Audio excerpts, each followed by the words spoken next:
Hello and welcome back बच्चों, I am Neha Singh और आज हम लोग बात करने वाले हैं मैक्रो इकोनॉमिक्स के लास्ट टॉपिक की। जी हाँ, आज हमारा मैक्रो इकोनॉमिक्स का सिलेबस यहाँ पर कंप्लीट हो जाएगा।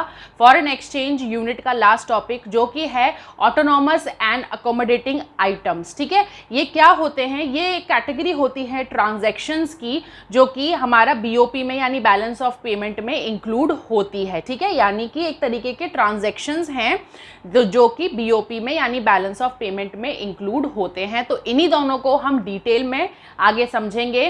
तो वही सबसे पहले आगे बढ़ने से पहले मेरी चैनल को ज़रूर सब्सक्राइब करें अगर आप नए हैं इस चैनल पे तो। और पूरे मार्क्स चाहिए तो भाई पूरी वीडियो भी देखनी पड़ेगी, पूरा टॉपिक भी अच्छे से समझना पड़ेगा, तो मेरी वीडियो में एंड तक ज़रूर बने रहें। तो बच्चों, ऑटोनॉमस और अकोमोडेटिंग आइटम्स को हम दो तरीके से समझेंगे। हम इनका डिटेल भी जानेंगे प्लस इनका डिफरेंस भी दोनों के बीच में समझेंगे। ठीक है, सबसे पहले तो आप इनके डिफरेंस के क्वेश्चन को मार्क कर लो, वेरी वेरी वेरी इंपॉर्टेंट, क्योंकि ये लगातार 2-3 साल 4 मार्क्स के क्वेश्चन में ये आया है। ठीक है, तो ये डिफरेंस आप ज़रूर आपको करना ही है। ठीक, अच्छा, अब हम देखते हैं ऑटोनॉमस आइटम्स कौन से होते हैं। ऑटोनॉमस आइटम्स या ऑटोनॉमस जो ट्रांजैक्शंस होते हैं वो होते हैं जो बेसिकली एक्सपोर्ट और इंपोर्ट जो हो रहा होता है किसी भी इकोनॉमी में। ठीक है, यानी कि जो भी हम एक्टिविटी कर रहे हैं that is the transaction has to be based on profit, यानी जो भी हम ट्रांजैक्शन कर रहे हैं उसका मोटिव है प्रॉफिट। ठीक है, अब ऑब्वियस है अगर हम एक्सपोर्ट करेंगे, हम इंपोर्ट करेंगे कोई सामान, ठीक है, एक्सपोर्ट कर रहे हैं पैसे कमाने के लिए, इंपोर्ट कर रहे हैं उस पर्टिकुलर आइटम से कुछ और क्रिएट करके अगेन हम लोग कुछ प्रॉफिट वहाँ पर कमाएंगे। ठीक है, तो बेसिकली एक्सपोर्ट इंपोर्ट क्या होता है? बिजनेस होता है, जिसका एक्सपोर्ट इंपोर्ट का बिजनेस है, सामान आ रहा है, सामान जा रहा है। ठीक है, तो वो क्यों कर रहा है ये काम? प्रॉफिट कुछ कमाने के लिए ऑब्वियसली। ठीक है, तो ऑटोनॉमस वो होते हैं ट्रांजैक्शंस, यानी वो आइटम्स होते हैं जो कि हमारा यहाँ पर ट्रांजैक्शन हो रहा है प्रॉफिट कमाने के लिए। सिंपल। ठीक है, ट्रांजैक्शंस जो कि प्रॉफिट कमाने के लिए होते हैं। अच्छा, उसी जगह अकोमोडेटिंग ट्रांजैक्शंस या अकोमोडेटिंग जो ट्रांजैक्शंस होते हैं, आइटम्स होते हैं, वो क्या होते हैं? जैसे कि balance of payment. Balance of payment का मतलब क्या हो गया? यानी ये जो एक अकाउंटिंग स्टेटमेंट है जिसका बैलेंस होना ऑब्वियसली बहुत ज़्यादा ज़रूरी है। ठीक है, बैलेंसिंग हमारा एक अकाउंटिंग स्टेटमेंट है तो हमें बैलेंस तो उसको करना ही है। ठीक, तो जैसे कि अगर हमने कोई यहाँ पर एक्सपोर्ट इंपोर्ट किया, ठीक है, किसी ईयर में हमारा एक्सपोर्ट और इंपोर्ट जहाँ पर मैच नहीं कर रहा है, सपोज एक्सपोर्ट ज़्यादा हो गई है, सपोज इंपोर्ट कभी ज़्यादा हो गई, तो उस चीज़ को बैलेंस आउट करने के लिए जो ट्रांजैक्शंस करे जाते हैं उसको हम बोलते हैं accommodating transactions. Basically accommodating transactions को हम कॉम्पनसेटिंग ट्रांजैक्शंस भी बोल सकते हैं। ठीक है, कॉम्पनसेटिंग ट्रांसफर्स यानी कि या फिर एडजस्टमेंट जो होती है, एडजस्टिंग ट्रांजैक्शंस भी यहाँ पर माना जा सकता है। यानी कि जो भी कमी है बैलेंस ऑफ पेमेंट को, उस कमी को कंप्लीट करके बैलेंस ऑफ पेमेंट को बैलेंस बना के, यानी जो उसका डेबिट और क्रेडिट साइड है उनको बैलेंस करने के लिए जो ट्रांजैक्शंस करे जाते हैं उनको हम बोलते हैं अकोमोडेटिंग आइटम्स। ठीक है, अच्छा, जो अकाउंट्स के बच्चे हैं उनको मालूम होगा, उन्होंने पढ़ा भी होगा सस्पेंस अकाउंट। सस्पेंस अकाउंट का बच्चों क्या काम होता था कि जहाँ पर हमें कहीं भी किसी भी वजह से हमारा जो मैच नहीं करता था हमारा अकाउंट्स, जो हमारे लेजर्स थे, तो हम क्या करते थे, उसी साइड में सस्पेंस अकाउंट करके हम डाल देते थे और एट द एंड हम जो दोनों साइड को इक्वल करके दिखा देते थे। तो ये बेसिकली एक तरीके से आप मान लो कि ये सस्पेंस अकाउंट वाला काम कर रहा है। इस तरीके से आप रिलेट करो तो आपको हमेशा याद रहेगा। ठीक है, कि अकोमोडेटिंग आइटम क्या है, अकोमोडेटिंग ट्रांजैक्शन क्या है, यानी ये सस्पेंस अकाउंट वाला काम कर रहे हैं भाई, कि ये तो लेजर जो हमारा क्रिएट हो रहा है बैलेंस ऑफ पेमेंट का, उसको ये बैलेंस कर रहे हैं, दोनों साइड को इक्वल कर रहे हैं। ठीक है, क्लियर हो गया? अच्छा, अब आगे देखते हैं। जो ऑटोनॉमस ट्रांजैक्शंस हैं वो हमारा क्रिएट करते हैं इम्बैलेंस बैलेंस ऑफ पेमेंट में। ठीक है, सही है, क्यों? क्योंकि भाई ट्रांजैक्शंस ही वही कर रहे हैं तो इम्बैलेंस भी तो वही क्रिएट करेंगे। सही है, एक्सपोर्ट भी हो रहा है, इंपोर्ट हो रहा है। जब कोई काम हो रहा है तो इम्बैलेंस भी इसी वजह से ही क्रिएट होगा। जब कभी एक्सपोर्ट ज़्यादा कर लिया तो एक्सपोर्ट हमारा बढ़ गया, इंपोर्ट हमारा कम रह गया तो इम्बैलेंस हो गया। कभी इंपोर्ट ज़्यादा कर लिया, एक्सपोर्ट हमने उसके मुकाबले कम किया तो हमारा फिर इम्बैलेंस हो गया। तो जो ऑटोनॉमस ट्रांजैक्शंस हैं वो जिम्मेदार होते हैं बैलेंस ऑफ पेमेंट को इम्बैलेंस करने में, ठीक है। अच्छा, उसी जगह जो हमारा एकोमोडेटिंग ट्रांजैक्शंस है वो बीओपी, यानी यहाँ पर तो हुए सारी बदमाशियाँ, ठीक है, और यहाँ पर उसको बैलेंस कर दिया उस बदमाशी को, ठीक है। यानी कि यहाँ पर जो भी एक्सपोर्ट और इंपोर्ट में की वजह से जो भी इम्बैलेंस हुआ है बैलेंस ऑफ पेमेंट में, वो उस चीज़ को कवर करने के लिए, उस बैलेंस को मेंटेन करने के लिए बैलेंस ऑफ पेमेंट में एकोमोडेटिंग ट्रांजैक्शंस करे जाते हैं, ठीक है। यहाँ तक कोई दिक्कत तो नहीं होगी।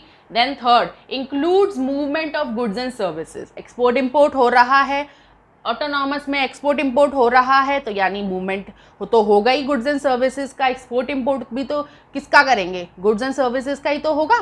तो ऑटोनॉमस आइटम्स या ऑटोनॉमस ट्रांजैक्शंस में मूवमेंट होता है गुड्स एंड सर्विसेज का, जबकि इस जो हमारा अकोमोडेटिंग आइटम्स है उसमें कोई मूवमेंट नहीं होता है गुड्स एंड सर्विसेज का, क्योंकि उसमें तो कोई ट्रांजैक्शन ऐसा हो ही नहीं रहा है जो मूवमेंट क्रिएट करे। उसमें तो हम सिर्फ बैलेंस करने के लिए उसको ट्रांजैक्शन को यहाँ पर कर रहे हैं, ठीक है। अच्छा, फिर है also known as above the line transactions. जो हमारे ऑटोनॉमस आइटम्स हैं उनको हम अबव द लाइन ट्रांजैक्शंस भी बोलते हैं। अबव द लाइन ट्रांजैक्शन का क्या मतलब होता है कि जब हमारा बीओपी बनाया जाता है, बैलेंस ऑफ पेमेंट बनाया जाता है, तो जो अकोमोडेटिंग जो ऑटोनॉमस जो ट्रांजैक्शंस हैं उनको सबसे ऊपर रखा जाएगा, क्योंकि वो बनी इसी बेसिस पे रहा है ना। बैलेंस ऑफ पेमेंट में तो एक्सपोर्ट इंपोर्ट ही हम देखते हैं, जितने भी जो भी हमारे फॉरेन कंट्री से जो डीलिंग हो रही है एक्सपोर्ट इंपोर्ट की, वही हम मोस्टली बैलेंस ऑफ पेमेंट में लिखते हैं, सही है। अच्छा, तो जब वही चीज़ आनी है उसमें तो वो तो सबसे पहले लिखी जाएगी, तो इसलिए इनको अबव द लाइन ट्रांजैक्शंस कहा जाता है, जबकि अकोमोडेटिंग आइटम को बोला जाता है बिलो द लाइन ट्रांजैक्शंस, ठीक है, जिनको बोला जाता है below the line transactions. Below the line मतलब जब सारा काम हो गया, सारे हमने यहाँ पर एक्सपोर्ट और इंपोर्ट नोट कर लिए हैं, उसके बाद सबसे लास्ट में जहाँ पर कमी होगी डेबिट साइड में या क्रेडिट साइड में, उधर उसको वो वाले जो ट्रांजैक्शन है उसको एडजस्ट कर दिया जाएगा, ठीक है। यानी अगर हमारे क्रेडिट साइड में कमी है तो वहाँ पर डाल दिया जाएगा, अगर डेबिट साइड में कमी है तो उधर हमारा अकोमोडेटिंग ट्रांजैक्शन नोट डाउन कर दिया जाएगा, ठीक है।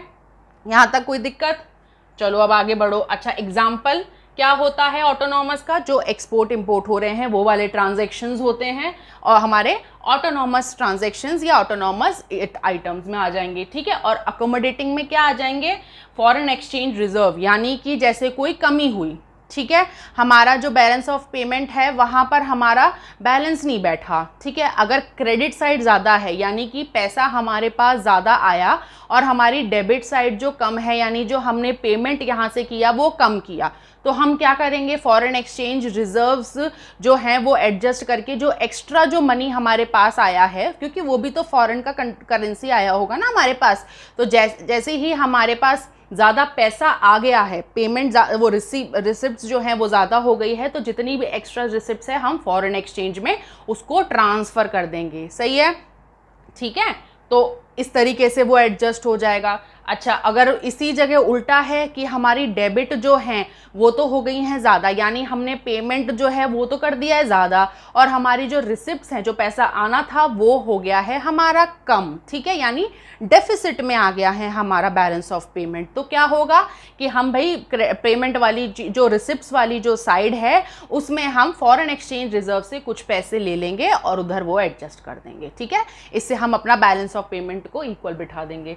फिर सेकेंड है हमारा एग्जाम्पल बोरोइंग्स फ्रॉम IMF, यानी कि जो फाइनेंशियल इंस्टीट्यूशन है बेसिकली, ठीक है। तो ये यहाँ से हम क्या करेंगे? हम बोरोइंग्स यानी कि हमारी अगेन यानी डेबिट साइड जो एक्सपेंडिचर वाली साइड थी वो ज़्यादा है हमारी जो रिसिप्ट्स वाली साइड से, तो हम क्या करेंगे? हम पैसे उधार ले लेंगे किसी भी फाइनेंशियल इंस्टीट्यूशन से और वहाँ पर वो हम एडजस्ट करके दिखा देंगे, ठीक है।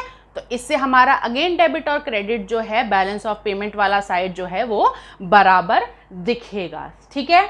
अच्छा, एक और चीज़ है यहाँ पर हम ऐड ऑन करूँगी मैं, ठीक है। पहले तो आप ये बच्चों ये नोट कर लो, ठीक है। इसका अच्छे से आप या तो स्क्रीनशॉट ले लो या आप इसको नोट कर सकते हो। अब बच्चों यहाँ पे मैंने ऑटोनॉमस वाला साइड इसीलिए हटा दिया क्योंकि मुझे आपको बताना है कि अगर कोई 2 ट्रांजैक्शंस गिवन हैं, ठीक है, तो उसको किस अकाउंट में हम ऑटोनॉमस जो आइटम हैं जो अभी हमने पढ़े हैं उनको हम जो हमने करंट अकाउंट और कैपिटल अकाउंट पढ़े थे तो उनका ट्रीटमेंट किस तरीके से होगा, वो जो आइटम है उनको कौन से अकाउंट में किन बेसिस पे ट्रांसफर किया जाएगा, ठीक है। देखो आपके पास सपोज एक तो है आपके पास एक्सपोर्ट एंड इंपोर्ट, ठीक है, एक्सपोर्ट एंड इंपोर्ट्स है, और एक आपके पास ट्रांजैक्शन है रीपेमेंट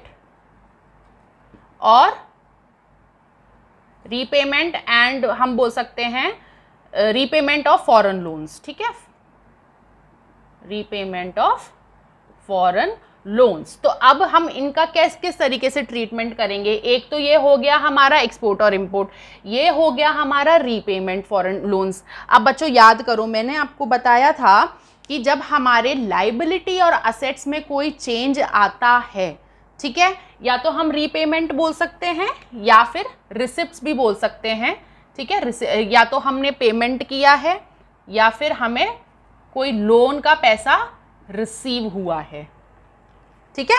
अच्छा, तो यहाँ पर क्या आ जाएगा, अब देखो याद करो कैपिटल अकाउंट में हम वो चीज़ें इन्वॉल्व करते हैं, इंक्लूड करते हैं जो कि हमारे असेट्स और लाइबिलिटीज़ में चेंज लाते हैं, ठीक है।